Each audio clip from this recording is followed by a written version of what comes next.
영원한 내비게이션 나와 함께 간다네. 주님은 내비게이션 가는 길을 알려주시네.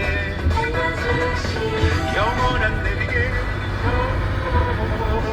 나와 함께 간다네. 나와 함께 간다네. 나와 함께 간다네.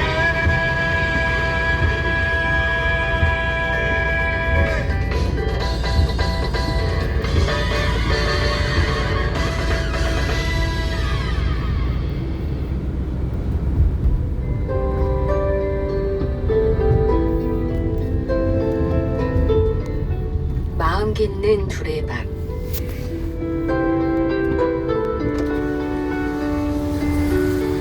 우리 마음속의 촉촉함을 길어 올려보는 시간이죠. 마음 깊는 두레박 시간입니다. 찾으셔주시기 바랍니다. 승인권이 없거나 다른 불편사항이 있으시다면 다음으로 빨간 버튼을 눌러주세요. 안녕하세요. 연기자경 소설가 신아랑 카드를 강화대사입니다. 터치해주세요. 교통카드 혹은 하이패스카드 전용으로 어디선가 이런 문구를 본 적이 있습니다. 나무가 잘 자라지 않을 때는 과감히 썩어있는 가지들을 정리해 주어야 한다고. 그러면 다시 생명력이 생겨서 무럭무럭 자란다고 하더라고요. 머리카락도 그래요. 한 번은 미용실에 가서 상한 머리를 보며 머리를 잘라주시는 분이 한 번 상한 부분이 있으면 그게 타고 올라오니 일찍이 잘라주는 게 좋아요 하시더라고요. 이런 말들을 곰곰이 새겨보는 요즘입니다. 아닌 줄 알면서도 괜한 집착을 하거나 놓아주지 못하고 끙끙대며 스트레스 받는 저의 모습을 보고 반성을 해봅니다. 여러분들도 이런 적이 있는지 궁금한데요. 썩고 상한 부분이 있는데도 어찌할 줄 모르고 계속 방치해두는 습관 말입니다.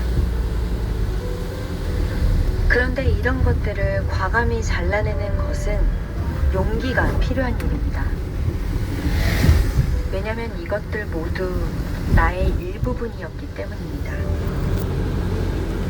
힘들고 아프겠죠. 그렇지만 지금의 생명성을 위해서는 과감하게 용기를 내서 잘라내 버리는 것이 필요합니다. 그리고 또 생각해 봅니다. 그렇다면 우리의 신앙생활에서 이런 부분이 있는가 말이죠. 저는 모태신앙이기에 어렸을 때부터 그저 당연히 믿어왔던 성당생활 속 이런 부분이 있었던 것 같습니다. 예를 들면 가끔씩 형식적으로 미사를 보는 것과 같은 것이죠. 그리고 하느님이 중심이 아닌 내 위주의, 내 중심의 기도의 생활들입니다. 과감히 싹둑 잘라주어야 합니다.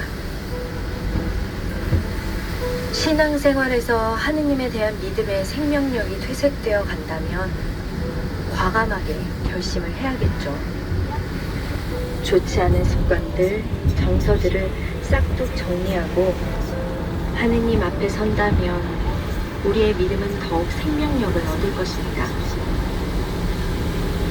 흐르는 에너지로 생동감을 유지하는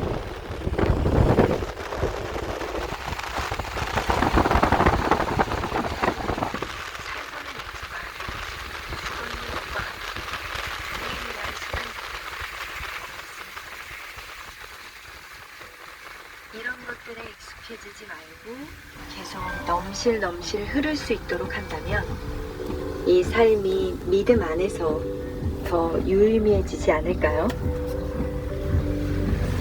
여러분에게는 용기 있게 잘라버려야 할 것은 무엇인가요?